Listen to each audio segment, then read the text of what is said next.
ایاز اپنے والدین کے ساتھ ایک چھوٹے سے گاؤں میں رہتا تھا۔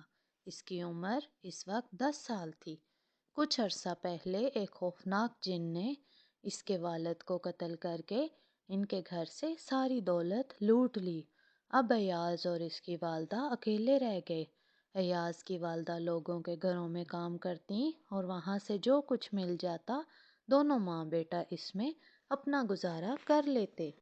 پھر ایسا ہوا، ایاز کی امی کی طبیعت خراب رہنے لگی اور اب وہ زیادہ گھروں میں کام بھی نہیں کر سکتی تھی۔ آخر ایک وقت ایسا آیا دونوں کو ٹھیک طرح کھانا بھی میسر نہ آتا۔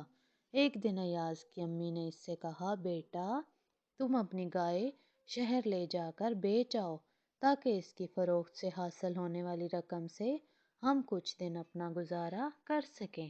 ایاز نے سعادت مندی سے جی کہا۔ گائے کی رسی کھولی اور شہر کی جانب چل دیا۔ ایاز نے ابھی آدھا رستہ ہی طے کیا تھا، اس کو ایک شخص نے آواز دے کر روکا۔ پوچھنے لگا، تم اتنی اچھی گائے کہاں لے کر جا رہے ہو؟ ایاز نے کہا، میں اس کو فروخت کرنے قریبی شہر لے کر جا رہا ہوں۔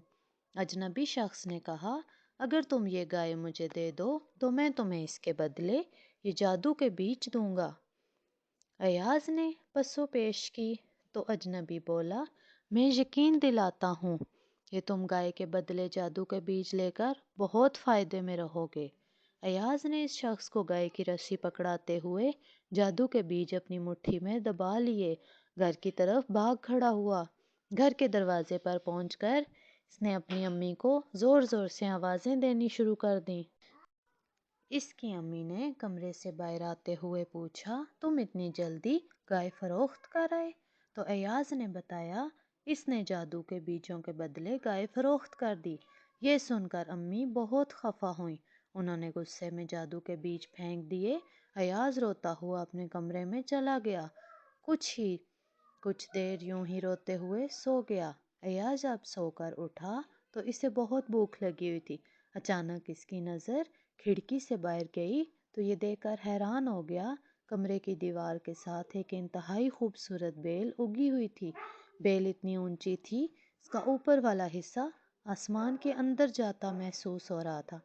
ایاز خوشی سے چلاتے ہوئے بیل کے اوپر چڑھنے لگا۔ اس کی امی نے اسے روکنے کی بہت کوشش کی لیکن اس نے ایک نہ سنی، بیل کے اوپر مسلسل چڑھتا جا رہا تھا۔ کافی دیر بعد اسے محسوس ہوا آگے ایک دروازہ ہے۔ ایاز اسے دروازے سے اندر داخل ہو گیا۔ اچانک ایک بہت بڑے ہاتھ نے ایاز کو اٹھا لیا۔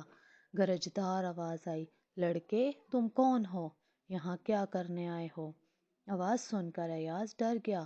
خوف زدہ انداز میں کہنے لگا، میرا نام ایاز ہے، میں بہت تھک گیا ہوں، مجھے بھوک بھی لگی ہے، کیا تم مجھے کچھ کھانے کے لیے دے سکتی ہو؟ وہ بہت بڑا ہاتھ دراصل جن کی بیوی کا تھا۔ جن کی بیوی بولی، خبردار، آہستہ بولو، میرے خاوند کو انسان پسند نہیں، وہ انہیں دیکھتے ہی کھا جاتا ہے۔ یہ کہہ کر اس نے ایاز کو ڈبل روٹی اور جیم کھانے کو دیا۔ ابھی وہ کھا کر فارغ ہوا تھا، جن کی بیوی بولی، جلدی سے اس الماری میں چھپ جاؤ، میرا خاوند آ رہا ہے۔ ایاز بھاگ کر الماری کے اندر گھس گیا۔ جن نے کمرے میں داخل ہوتے ہی زوردار آواز میں کہا، ہی ہا ہا ہو ہو ہو، مجھے انسان کی بو آ رہی ہے، جلدی بلاؤ کدھر ہے وہ، میں اس کو کھا جاؤں گا، مجھے بہت بھوک لگی ہے۔ جن کی بیوی بولی، سرتاج آپ کو کبھی کبھی وہم ہونے لگتا ہے، ہمارے گھر کوئی انسان کیسے آ سکتا ہے، اور ہاں کھانا تیار ہے، میں نے ٹیبل پر لگا دیا ہے، آپ سکون سے کھانا کھائیں۔ کھانا کھا کر جن نے کہا، بیگم ذرا میرا خزانہ لے آؤ، میں اسے دیکھتا ہوں تو مجھے بہت خوشی ہوتی ہے، میں سونے سے پہلے اپنا خزانہ دیکھنا چاہتا ہوں۔ جن کی بیوی خزانہ لے کر آئی تو ایاز نے الماری کے اندر سے جھانک کر دیکھا، حیران رہ گیا کیونکہ خزانے کے اس ڈھیر میں سونے چاندی کے وہ سکے بھی تھے جو جن نے ان کے گھر سے لوٹے تھے۔ کچھ دیر بعد جن گہری نیند سو گیا۔ ایاز نے سوچا، موقع اچھا ہے، اب الماری سے نکلنا چاہیے۔ یہ سوچ کر وہ الماری سے نکلا، تیزی سے اس کی میز کی طرف گیا جس پر دولت کا ڈھیر لگا ہوا تھا۔ ایاز نے جلدی جلدی ساری دولت تھیلے میں بھری بھاگ کھڑا ہوا۔ اچانک اس کا پاؤں راستے میں پڑی کسی چیز سے ٹکرایا۔ کھڑکنے کی آواز سن کر جن کی بیوی نے اسے دیکھ لیا، آواز دی، او لڑکے ٹھہر، یہ دولت کہاں لے کر جا رہا ہے؟ بیوی کی آواز سن کر جن بھی بیدار ہو گیا، لڑکے کے پیچھے بھاگنے لگا۔ اب ایاز تیزی سے بھاگتے ہوئے بیل تک آیا، نیچے اترنے لگا۔ جن متواتر اس کا پیچھا کر رہا تھا، لیکن بھاری جسم کی وجہ سے اسے نیچے آنے میں دشواری پیش آ رہی تھی۔ اب وہ ایاز سے کافی پیچھے رہ گیا تھا۔ گھر کے قریب پہنچ کر ایاز نے اپنی امی کو آواز دی، امی امی جان، جلدی سے کلہاڑا لے کر آئیں۔ ایاز جب زمین پر پہنچا تو جن ابھی کافی دور تھا۔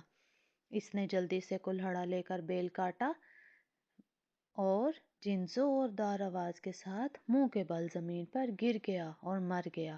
ایاز اور اس کی امی کو ان کی دولت واپس مل گئی۔ اب وہ دونوں ہنسی خوشی رہنے لگے۔